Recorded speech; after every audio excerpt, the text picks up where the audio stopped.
Welcome to African Folktale Story by SLYCKS. We are committed to giving you pure African stories. Please subscribe and share to people who might be interested, as this is an encouragement for us to keep doing more stories. Thank you. The village of Zundra was a picture of tranquility.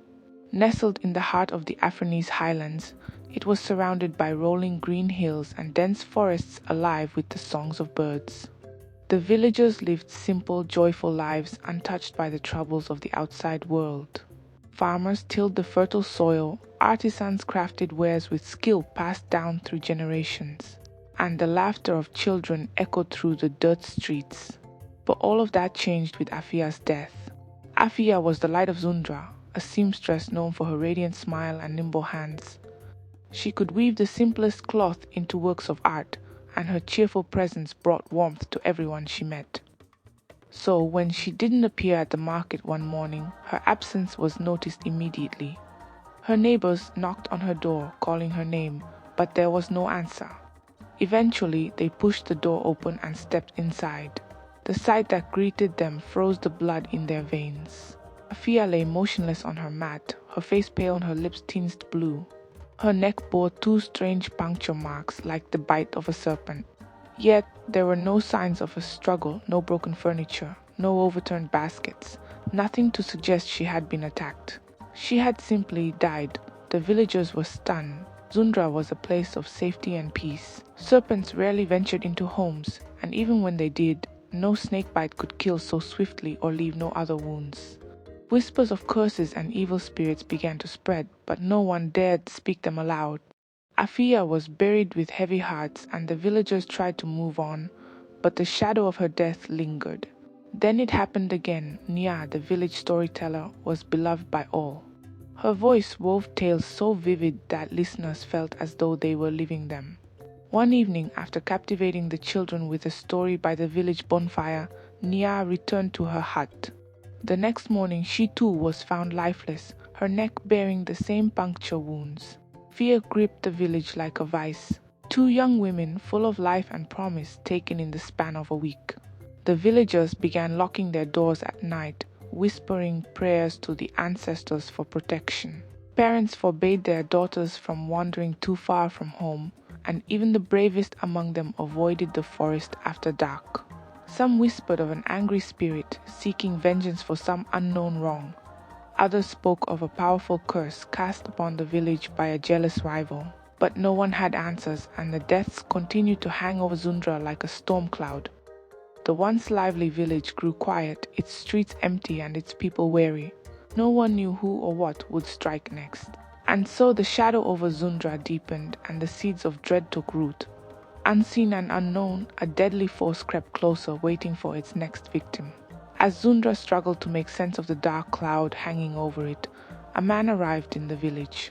His name was Darius, and he came from a land beyond the hills, claiming to be a builder seeking new opportunities. From the moment he stepped into the village, Darius was hard to miss.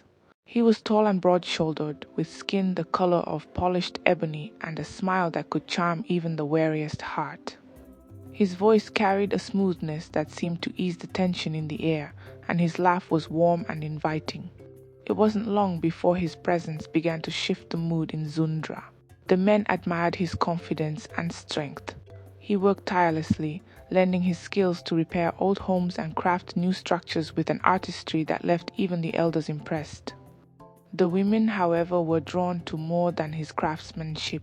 Darius had a way of making each person he spoke to feel as though they were the most important person in the world. His compliments felt genuine, his gaze steady and sincere. It didn't take long for whispers about the handsome builder to spread through the village. Did you see the way Darius fixed that wall? It looks brand new. Forget the wall. Did you hear him sing while he worked? His voice is like honey. Soon young women began finding excuses to linger near him. They brought him cool water while he worked under the sun, offering shy smiles as they tucked stray braids behind their ears. Darius accepted their attention graciously, his charm disarming even the most guarded. But beneath his handsome exterior and charming demeanor lay a dark and deadly secret. Darius carried a curse bound to him by a pact he had made long ago, a pact with a spirit of destruction. His manhood was no ordinary one but a living serpent, a creature that fed on the life force of young women. Each time the snake fed, Darius grew stronger, his charm more potent, his vitality seemingly endless. He had perfected the art of seduction, luring his victims with honeyed words and promises that were never meant to be kept. He chose his targets carefully, ensuring no one would suspect him. A gentle touch here, a lingering smile there, his prey often came to him willingly, never suspecting the danger lurking beneath his facade.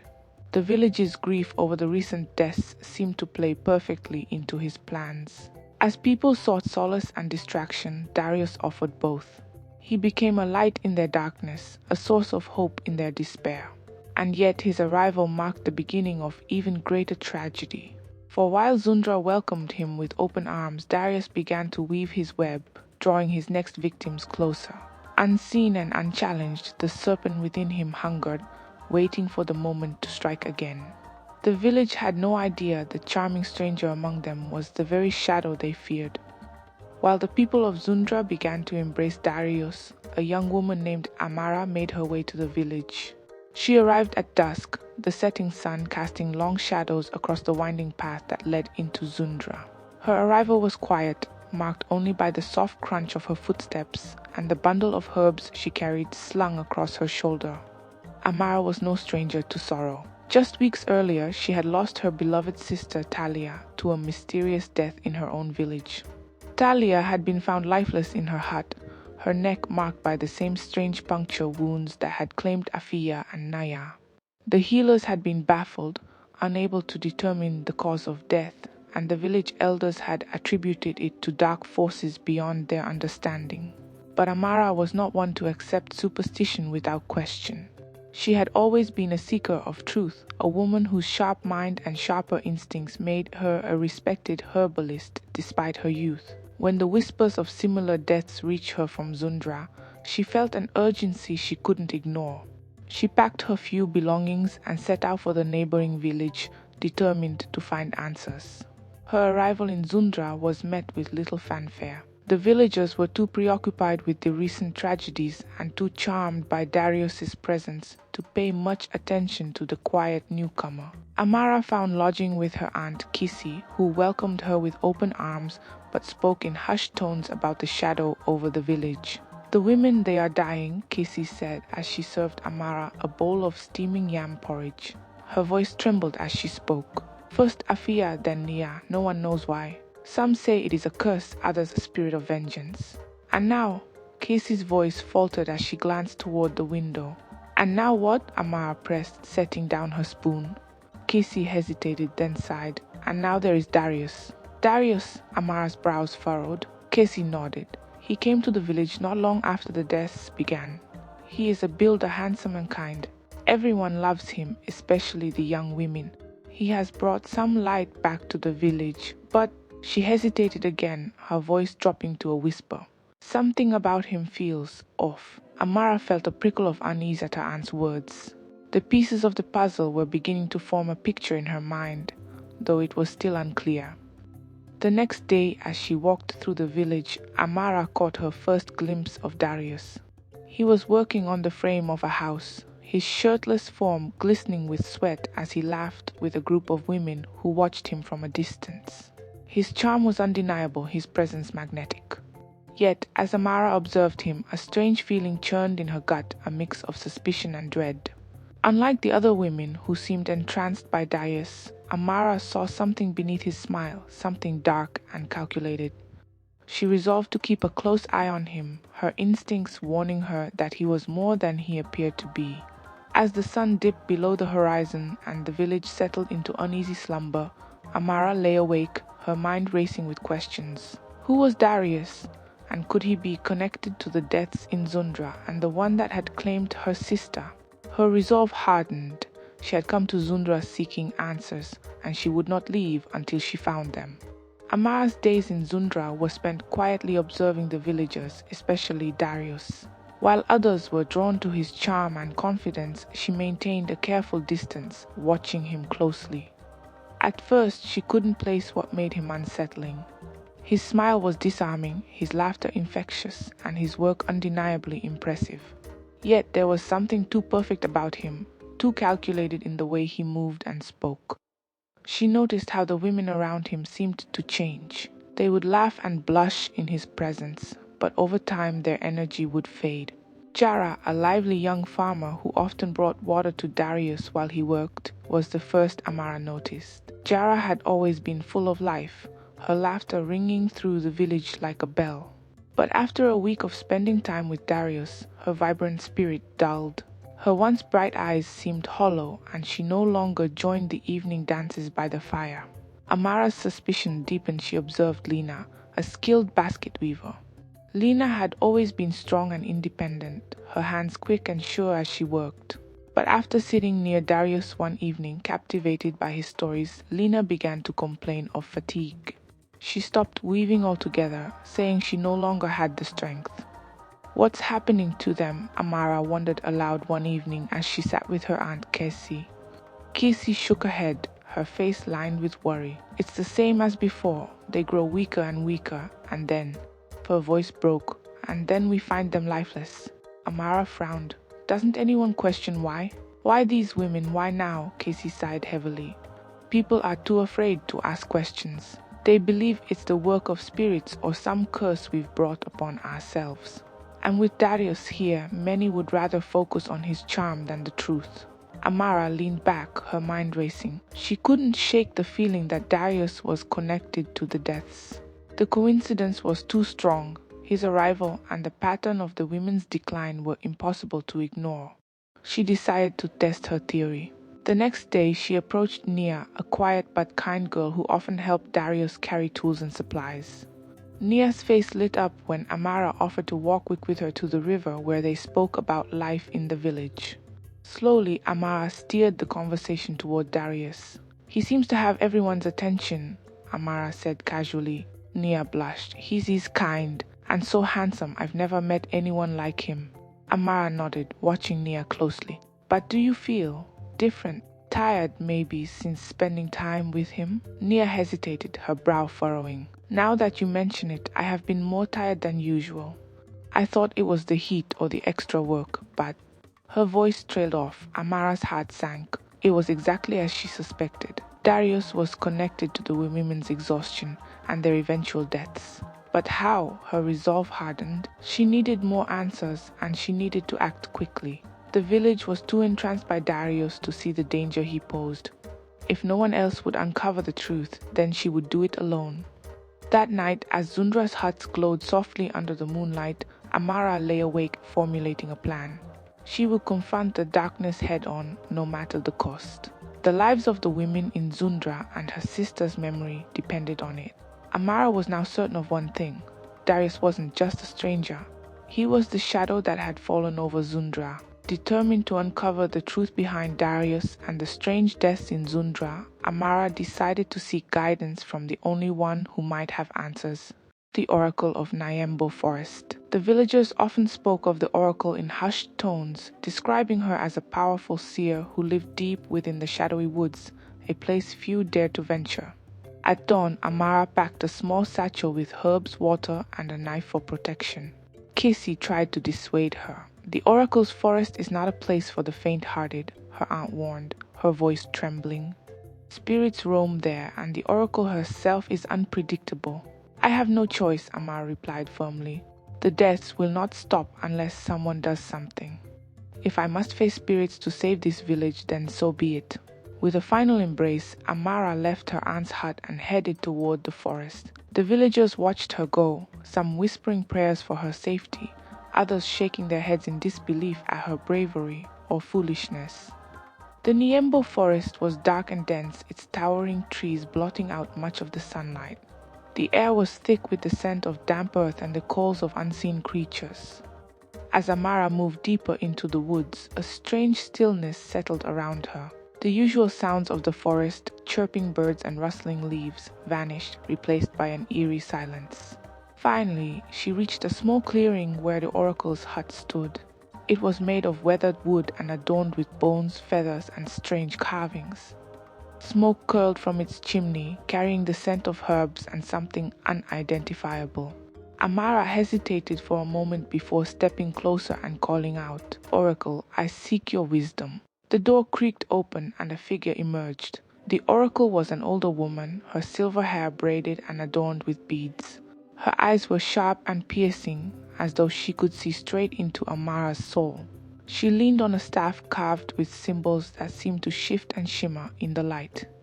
"I have been expecting you, child," the oracle said in a voice that was both soft and commanding. "Come." Amara followed her into the hut, where the air was thick with the smoke of burning incense. Shelves lined the walls, filled with jars of dried herbs, animal bones, and strange artifacts. The oracle gestured for Amara to sit and began to speak without waiting for questions. "You seek answers about the deaths in your village and the man who walks among you," she said. "Yes," Amara replied. "I believe Darius is connected to them, but I don't know how." The oracle nodded, her expression grim. "You are correct, Darius is cursed. His manhood is no manhood at all but a serpent, a creature bound to him by a pact with a dark spirit. This snake feeds on the life force of young women, granting him strength, vitality, and irresistible charm. Every death in your village is the result of his curse." Amara's heart raced. The pieces of the puzzle were falling into place, but the truth was more horrifying than she had imagined. "Can he be stopped?" she asked. The oracle's eyes narrowed. "He can, but it will not be easy. The snake is loyal to him and will strike anyone who threatens its master. However, there is a way to control it." From a shelf, the oracle retrieved a small flute carved from ebony wood and inscribed with ancient runes. "This flute was crafted from the sacred Iroko tree," the oracle explained. "Its melody can subdue the serpent, forcing it to obey your will. But be warned, the magic is not infallible. If your resolve falters, the snake will turn on you." Amara took the flute, its weight heavy in her hands. "Thank you, oracle. I will stop him." The oracle nodded solemnly. "Go now, child. The darkness grows stronger with each passing day. May your courage guide you." As Amara left the forest, clutching the flute tightly, she felt both fear and determination coursing through her veins. She now knew the truth about Darius and the deadly curse he carried. The task ahead was daunting, but she could not turn back. For the sake of the women of Zundra, and for her sister's memory, she would face the monster and the serpent within him. The shadow over Zundra would end, no matter the cost. Amara returned to Zundra with a renewed sense of purpose. The flute given to her by the oracle was safely tucked away in her satchel, its carvings almost glowing with the promise of its power. Though her heart raced with fear at the thought of confronting Darius, she reminded herself of the lives that had already been lost, and the ones that would follow if she failed. She knew she couldn't act hastily. Darius was cunning, and any sign of suspicion would make him wary. She needed to bide her time, learn his patterns, and devise a plan to expose him. The key, she realized, was to play into his confidence. Darius thrived on the belief that he could charm anyone. She would use that arrogance against him. Over the next few days, Amara began to change her approach toward Darius. Where she had once avoided him, she now sought him out. She lingered at the edges of his worksite, pretending to admire the houses he built. She laughed at his jokes and made small, seemingly innocent remarks about his talent. "You have a gift, Darius," she said one afternoon as he laid the final touches on a mud brick wall. "I've never seen anyone build so quickly and beautifully." Darius turned to her, his trademark smile spreading across his face. "It's not just skill, Amara, it's passion. When you love what you do, it shows." Amara nodded, hiding her true feelings behind a mask of admiration. "Perhaps one day you'll teach me," he chuckled. "Perhaps." The village women noticed Amara's sudden interest in Darius, and whispers began to spread. Some were surprised, as Amara had always seemed aloof and skeptical of the builder. Others expressed envy, wondering if she would become the next object of his affections. Amara ignored the gossip. Every interaction with Darius brought her closer to the truth and closer to her plan. One evening, Darius approached her while she was gathering herbs near the river. His presence was calm but commanding, and Amara forced herself to appear relaxed as he spoke. "You've been spending a lot of time around me lately," he said, his tone light but curious. "Why the sudden interest?" Amara smiled, letting a hint of shyness creep into her voice. You intrigue me, Darius. There's something about you. Something different. Darius's grin widened, his ego clearly fed by her words. And what is it you find so different? I can't explain it, she said, lowering her gaze. But I'd like to know more about you. He seemed pleased by her answer. Then let's have dinner. Tomorrow night at my home. Just the two of us. Amara's stomach churned, but she kept her composure. I'd like that. That night, as she prepared for the dinner, Amara went over her plan again and again. She would carry the flute hidden beneath her shawl. Once inside Darius's home, she would wait for the right moment to reveal his secret. The oracle had warned her that the snake would not give up its master easily. She would need to remain focused and fearless, no matter how terrifying the creature might be. Her Aunt Casey watched her with worry. Are you sure about this, Amara? He's dangerous. I have no choice, Amara replied, tightening the shawl around her shoulders. If I don't act now, more women will die. Casey nodded, though her face remained tense. May the ancestors protect you.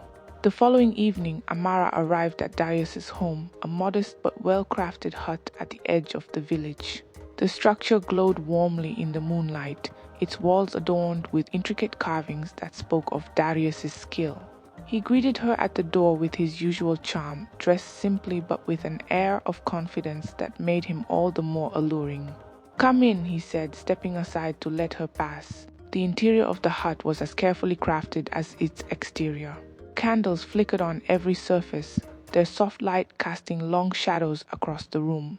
The scent of roasted meat and spiced wine filled the air, and Amara's senses sharpened. She forced herself to smile as she took a seat at the table he had prepared. Darius poured them each a cup of wine, his eyes lingering on her as he handed her the cup. To new beginnings, he said, raising his glass. Amara raised hers as well, her fingers tightening around the stem. To new beginnings. As the evening wore on, Darius's charm was in full force. He spoke of his travels, his work, and his dreams, weaving a narrative that would have captivated anyone else. But Amara listened with only half an ear, her mind focused on the task ahead. She waited for the moment when his guard would drop, when the weight of his confidence would leave him vulnerable. When the time came, she would be ready. The trap was set, all that remained was to spring it.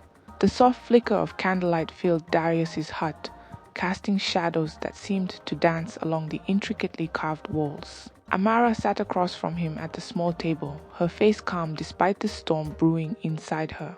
Darius leaned forward, his dark eyes fixed on her, his smile radiating confidence. He poured her another cup of wine, the rich red liquid swirling in the carved wooden goblet. You're quiet tonight, Darius said, his tone gentle but probing. Tell me, Amara, what brings a woman like you to Zundra? Amara sipped her wine, stalling for time. Sometimes life leads us to unexpected places, she said, keeping her voice light. I came to visit my aunt, but now I find myself drawn to this village and to the people in it. She let her gaze linger on him for a moment longer than necessary. Darius chuckled, clearly pleased with her response. And have the people of Zundra made you feel welcome? Most of them, she replied, a hint of a smile on her lips, though some are more intriguing than others. His grin widened, the spark of pride in his eyes unmistakable. I'll take that as a compliment. Amara forced herself to laugh, her heart pounding as she reached for the flute hidden beneath her shawl. She knew she had to act soon. The atmosphere in the hut was growing heavier, the air thick with an unspoken tension that sent shivers down her spine. The oracle's warning echoed in her mind, do not falter or the serpent will turn on you. Darius rose from his chair and moved to her side, his steps slow and deliberate. He reached out, brushing a strand of hair from her face. You're different, Amara, he said softly. Strong, intelligent, not like the others. Her breath hitched, but she kept her composure. Is that what you tell all the women? She teased, her voice steady despite the fear coiling in her stomach. He laughed, the sound low and smooth. Only the ones who deserve it. Darius's hand lingered for a moment before he pulled away, returning to his seat. You intrigue me, Amara, he said, pouring himself another cup of wine. I've met many women in my travels, but none quite like you. Amara leaned forward slightly, resting her chin on her hand. Perhaps it's because I see things others don't. His eyes flickered with something she couldn't quite place, amusement perhaps, or maybe suspicion. "And what is it that you see?" She hesitated, her fingers tightening around the flute beneath her shawl. This was it, the moment she had been waiting for. Taking a deep breath, she straightened and fixed him with a steady gaze. "I see a man with secrets," she said, her voice calm but firm. "Secrets that have cost lives." Darius's smile faltered, his expression darkening. "What are you talking about?" Amara stood, the shawl slipping from her shoulders to reveal the flute. She held it tightly, her heart pounding in her chest. "I know what you are, Darius, and tonight the truth will be revealed." For a moment silence filled the hut, broken only by the crackle of the fire in the hearth. Then Darius laughed, a low mocking sound that sent a chill down Amara's spine. "You're bold, I'll give you that," he said, standing to face her.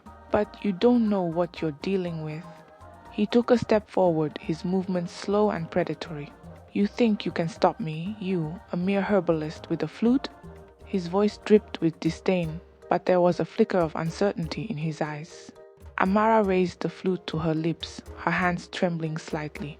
"I may not know everything," she said, her voice steady despite her fear. "But I know enough." She began to play, the first haunting notes of the melody filling the air. The sound was strange and otherworldly, like the whisper of the wind through ancient trees.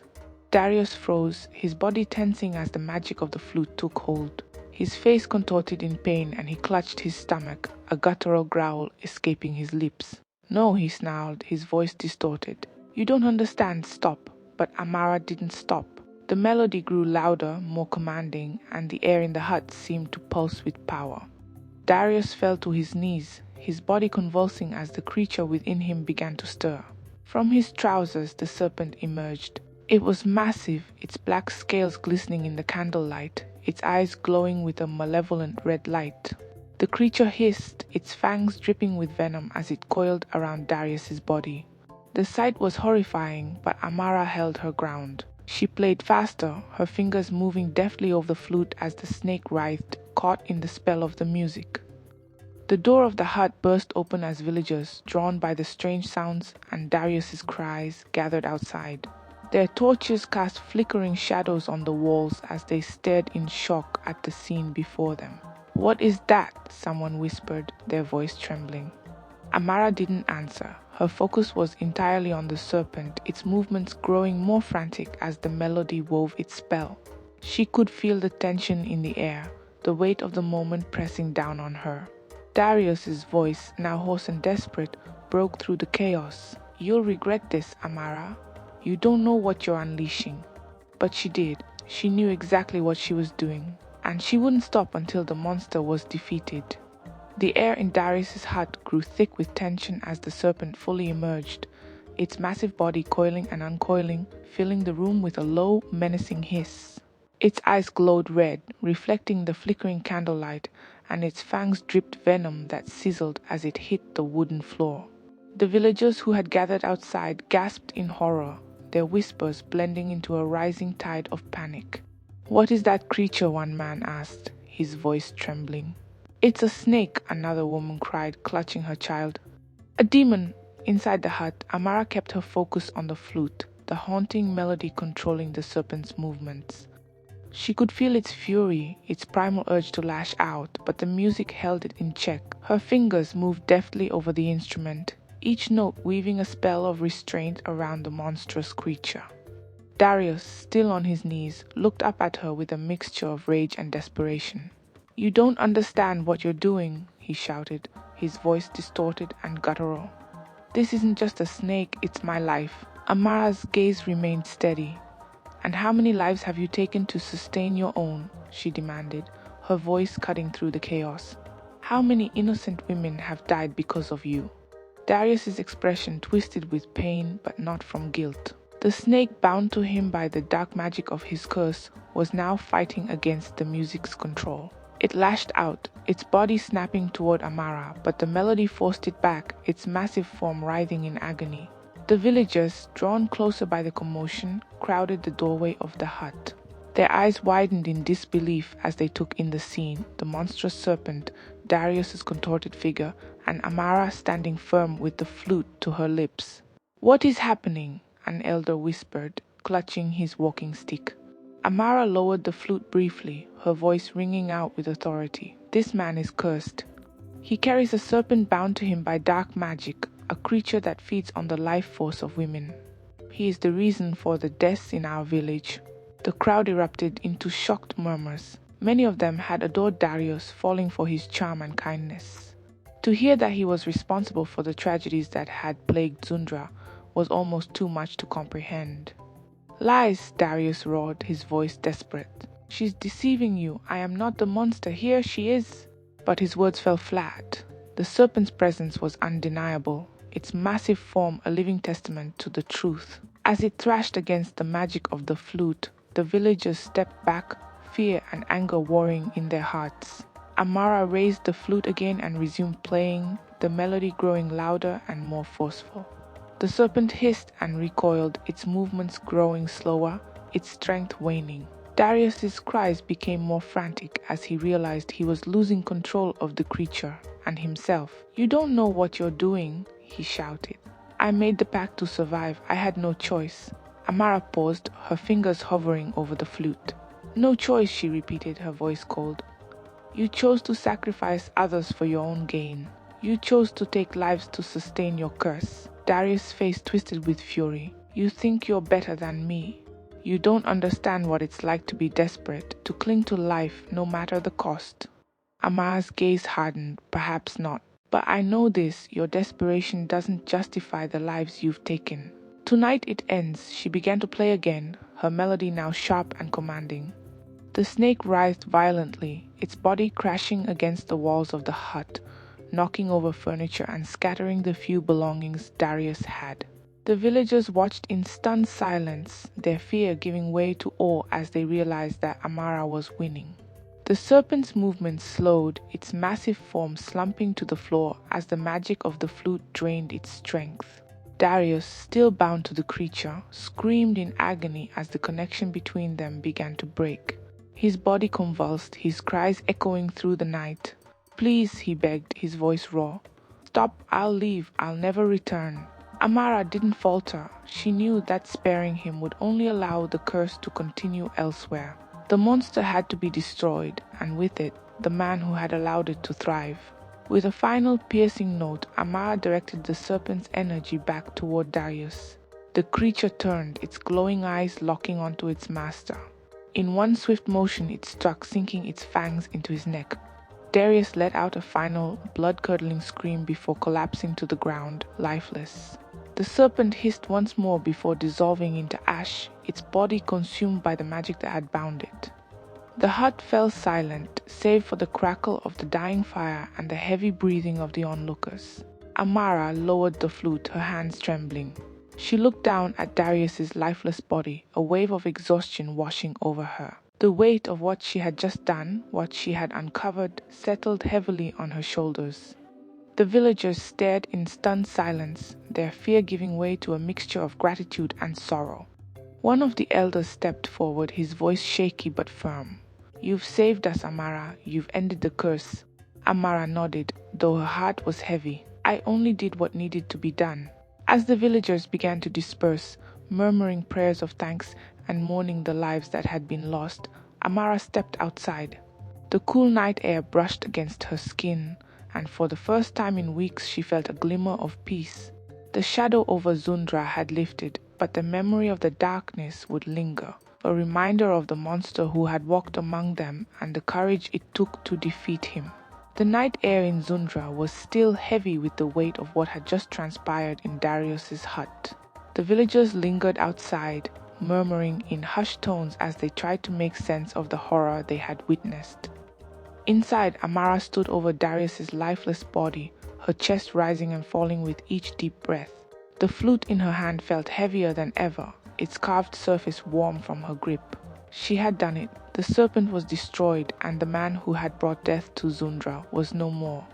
Yet as she looked around at the wreckage, the scattered belongings, the ash from the serpent, the broken walls of the hut, she realized her work was not yet done. The villagers began to step cautiously into the hut, their eyes wide with fear and curiosity. One of the elders, Maliki, approached Amara, his walking stick tapping softly against the floor. "You have saved us," he said, his voice trembling. "But how did you know?" Amara turned to face the gathered villagers, her voice clear and steady despite her exhaustion. "I came here to seek answers after my sister, Talia, died under the same mysterious circumstances. I heard of the deaths in Zundra and suspected they were connected. When I saw Darius and the way women grew weaker around him, I knew he was not what he seemed." She held up the flute. "This was given to me by the oracle of Niembo Forest. She warned me of the serpent and taught me how to control it. Without her wisdom, I could not have succeeded." The villagers murmured in amazement. Some crossed their arms, ashamed of how easily they had fallen under Darius's charm. Others whispered prayers of gratitude to Amara and the oracle. But as Amara spoke, a faint sound interrupted her, a low guttural hiss that sent a shiver down her spine. She turned sharply, her eyes scanning the room. The ashes where the serpent had disintegrated began to stir, swirling unnaturally as though carried by a breeze that did not exist. The crowd gasped, stepping back as the ashes coalesced into a dark, smoky form. From the swirling mass, two glowing red eyes emerged, piercing the dim light of the hut. A voice, deep and venomous, echoed through the room. "You think you can destroy me so easily?" the spirit of the serpent hissed. "I am bound to no man. I am ancient eternal. You may have defeated Darius, but I will not be undone by the likes of you." The villagers screamed, scrambling out of the hut as the shadowy figure grew larger, its form shifting and writhing like a storm cloud. Amara's heart raced as she gripped the flute tightly. The oracle had warned her of the snake's loyalty to its master, but she had not anticipated this. Summoning her courage, Amara raised the flute to her lips once more and began to play. The melody cut through the air, sharp and commanding, but this time the spirit did not retreat. Instead, it surged forward, its amorphous form lashing out like a whip. Amara leaped aside, narrowly avoiding the attack. The villagers watched from outside, too afraid to intervene. "She needs help," someone cried, but Maliki shook his head solemnly. "No," he said, "this is her battle. Only she can end it." Inside the hut, Amara continued to play, weaving a melody of strength and defiance. The spirit roared, its smoky tendrils crashing against the walls, sending shards of wood flying. Amara's fingers moved faster, her music growing louder and more intricate as she fought to contain the dark force. The spirit's form began to waver, its edges flickering like a dying flame. But instead of retreating, it turned its full force on Amara, rushing toward her with a ferocity that stole her breath. For a moment, fear threatened to overtake her. The weight of the battle, the loss of her sister, and the lives that had been stolen all pressed down on her like a crushing wave. But then she thought of Talia, her laughter, her kindness, and the love they had shared. She thought of the women of Zundra, of their potential and promise, stolen by the serpent's curse. With renewed determination, Amara closed her eyes and poured her heart into the flute's melody. The music shifted, becoming a song of remembrance and justice. Each note resonated with the weight of the lives that had been lost, and the spirit howled in agony, its form unraveling like thread pulled from a tapestry. The villagers watched in awe as the dark force began to dissipate, its red eyes fading to black. With one final piercing note, Amara brought the song to a close. The spirit let out a final mournful wail before vanishing completely, leaving nothing behind but silence. The hut, battered and broken, was still once more. Amara lowered the flute, her hands trembling. She turned to face the villagers, who stared at her with a mixture of fear and reverence. Maliki stepped forward, bowing his head deeply. "You have not only freed us from the serpent's curse," he said, his voice filled with emotion. "You have rid this village of an evil older than we can comprehend. You are truly a hero." As the villagers gathered around her, offering thank praise, Amara felt a wave of relief wash over her. The battle was over. Darius and the serpent were gone, and the shadow that had hung over Zundra had finally lifted. But as she looked out over the crowd, she knew that the memory of what had happened here would linger. The people of Zundra had been deceived by charm and beauty, blinded to the darkness lurking beneath. It was a lesson they would carry with them for generations, a warning to never again trust so easily. And as for Amara, she knew her journey was far from over. The serpent's spirit might be gone, but its curse had left scars that would take time to heal. She vowed to honor the lives of those who had been lost, including her sisters, by continuing to seek truth and justice wherever it was needed. The battle might have ended, but the story of Amara, the girl who defeated the serpent, was just beginning. The dawn over Zundra broke with a golden glow, washing away the darkness of the night before. The villagers who had spent the night gathered near Darius's ruined hut whispered among themselves, their eyes occasionally drifting toward Amara. She sat on a fallen log outside the hut, the flute resting in her lap, her expression distant. The weight of what she had done pressed heavily on her shoulders. Though she had defeated the serpent and ended its reign of terror, the cost was undeniable. So many lives had been lost, innocent women like Afia, Naya, and her own sister, Talia. Their faces haunted her, reminders of the evil she had fought against and the scars it had left behind. As the sun climbed higher, the village elder Maliki stepped forward. His staff tapped against the earth with each slow, deliberate step. When he reached Amara, he bowed deeply, his voice breaking the morning silence. "You have saved us, Amara," he said solemnly. "Your courage has freed Zundra from a darkness we did not even fully understand. We owe you our lives." The villagers murmured their agreement, stepping closer to offer their thanks. Casey, her aunt, placed a comforting hand on Amara's shoulder. "You are the bravest woman I've ever known," she said softly. "Talia would be so proud of you." Amara looked up at them, her exhaustion evident but her resolve unbroken. "I did what had to be done," she said. "But we must not forget what happened here.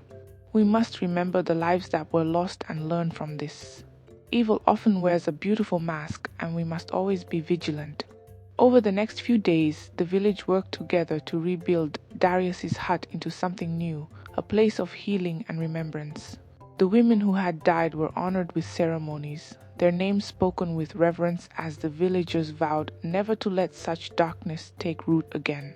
Amara became a figure of strength and wisdom, her story spreading far beyond Zundra. Travelers who passed through the village carried tales of the brave herbalist who had faced a cursed man and his deadly serpent. Her name became a symbol of hope, a reminder that even the most powerful evil could be defeated with courage and determination. But Amara herself remained humble. She spent her days tending to the village's needs, helping the women regain their strength and rebuilding the trust that had been shattered. Though the villagers celebrated her as a hero, she often felt the weight of her actions. The memory of the serpent and Darius's final, desperate cries lingered in her mind. One evening, as she sat by the river where she and Talia had once played as children, Casey joined her, carrying a small bowl of herbs. "You've done more than enough for this village," Casey said gently. "But I see that your heart is restless." Amara nodded, her eyes fixed on the water. "There are other villages, other places where darkness might thrive. I can't stay here knowing there are others who might be suffering as we did." Casey smiled sadly. "Then go, child, follow your path, but remember Zundra will always be your home." The following morning, Amara packed her belongings, including the flute, which she now carried as both a weapon and a reminder of her journey. The villagers gathered to see her off, their faces filled with gratitude and admiration. Maliki stepped forward, handing her a small pouch of herbs. "For strength and protection," he said. As she walked away from the village, the path ahead seemed both daunting and full of possibility. She didn't know where her journey would take her, but she knew she would continue to fight for those who could not fight for themselves. The battle in Zundra was over, but the lessons it had taught her would guide her wherever she went. Years later, the story of Amara and the cursed serpent became a legend told across the Afronese highlands. It was said that a brave young woman had defeated a monster with nothing but her wits and a magical flute, saving her village from a fate worse than death. But to those who knew her, Amara was more than a legend. She was a reminder of the strength that lies within those who refuse to give up, who face darkness with unwavering resolve. And though she walked far from Zundra, her name lived on, whispered in fireside tales and sung in the songs of the people, a hero whose courage shone brighter than the darkest night.